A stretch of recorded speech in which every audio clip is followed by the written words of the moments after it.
It's TMNT time! Hello and welcome to another figure review. Today we're going to have a look at the Teenage Mutant Ninja Turtles Shredder from Neca Toys. This is the 1990 movie Shredder edition in the giant form. What is it, like 1/6 scale? I don't know what scales, but yeah. We're going to have a look about scale of this guy. But first, here's the box with some nice pictures of the figure, some bio if you want to read that. Go ahead, pause the video, and some pictures of the movie Turtles and an old school Neca logo. And this is heavy, this box is heavy, and I'm sitting so far away. So let's get on with this. It's just getting you a feel for your box enthusiasts, but that's not me. I want to have a look at the figure.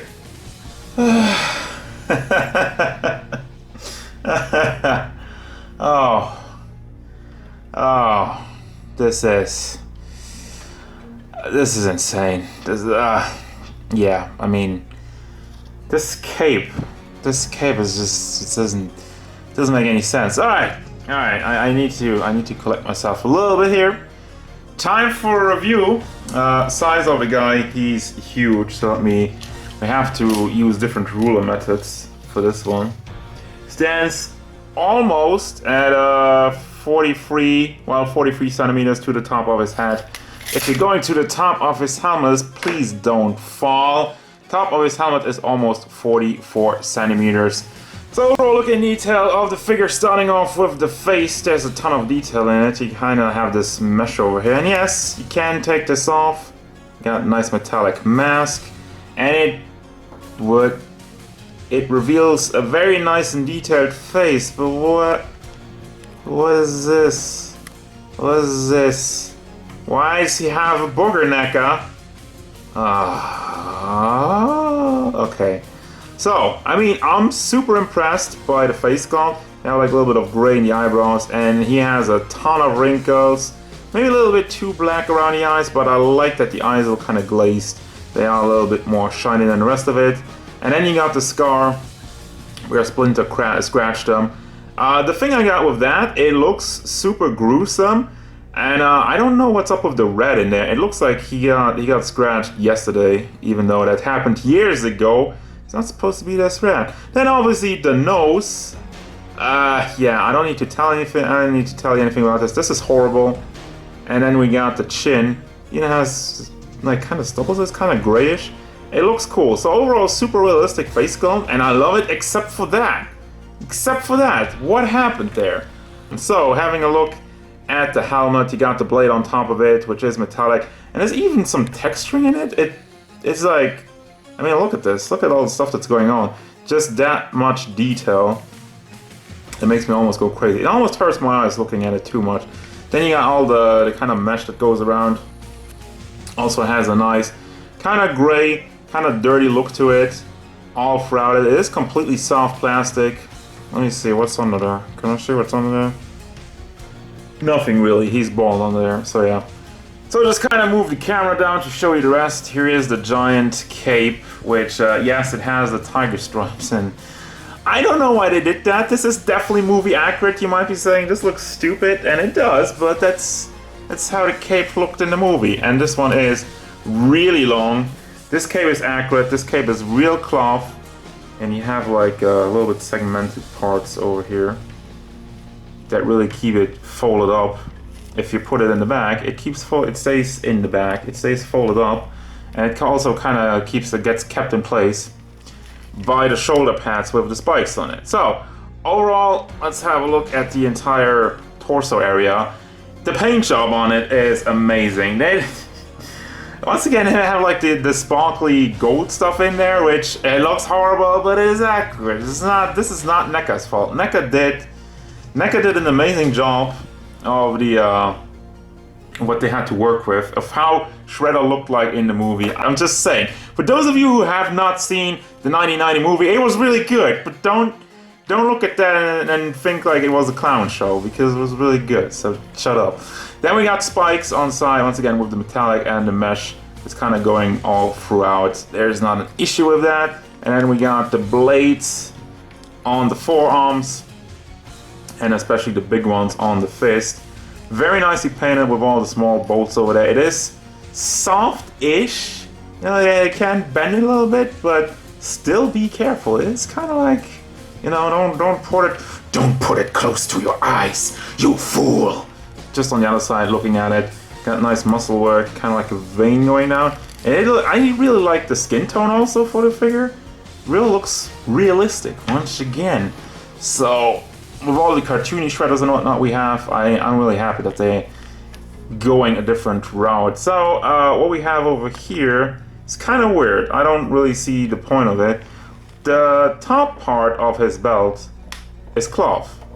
I guess to put like a sword in it or something. I don't know, I have to look at that later.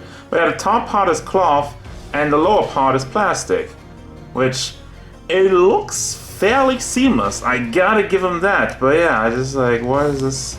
Why do we have cloth? Oh, there's like more plastic on it. And then we have a bulge in the middle. It's pee-pee time! No, it's butt time, I guess.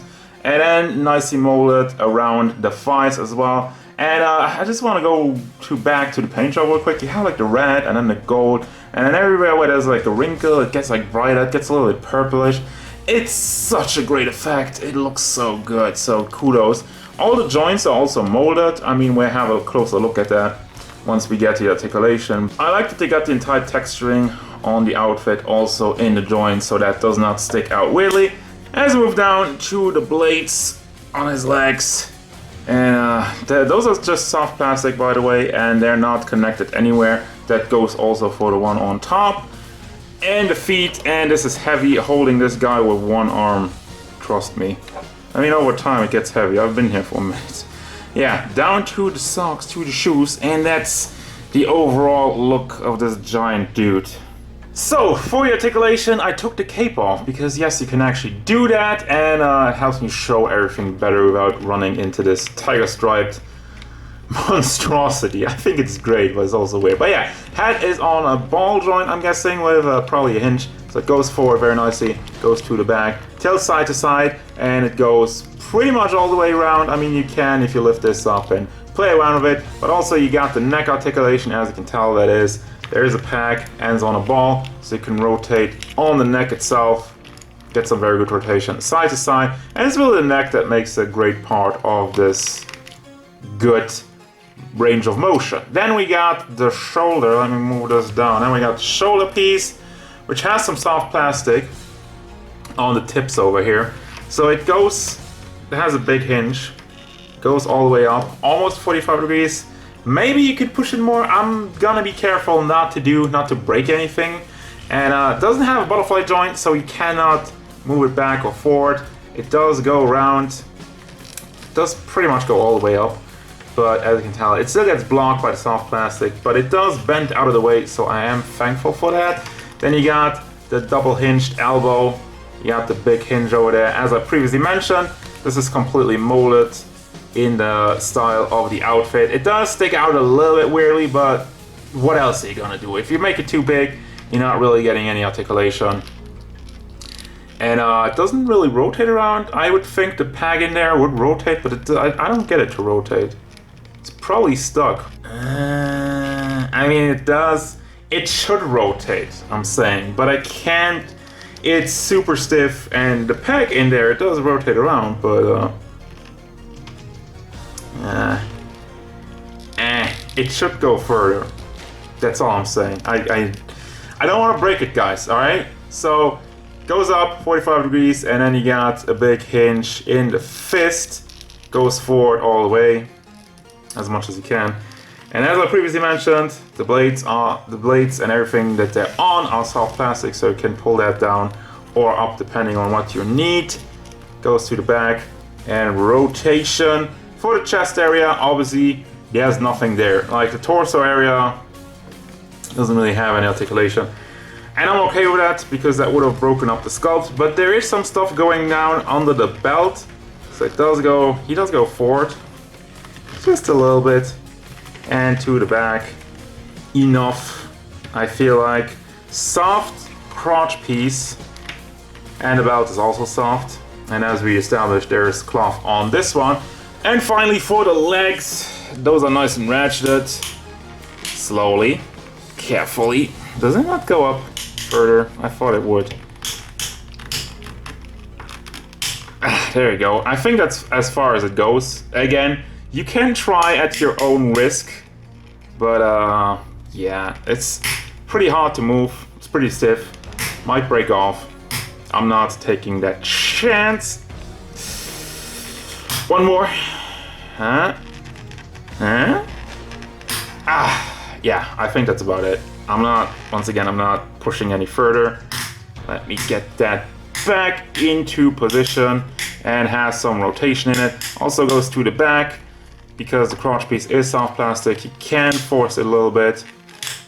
But yeah, rotation, double hinged knees. Lower hinge does not want to cooperate right now. There you go. Goes up very nice. Looks a little bit wonky, but you don't have to pull it that far back. I appreciate that they're giving you the option. Again, floaty. And then the foot is on a very nice ankle rocker. Goes side to side. Goes back just a little bit. And forward just a little bit. I'm a little bit afraid that he will fall, but so far it hasn't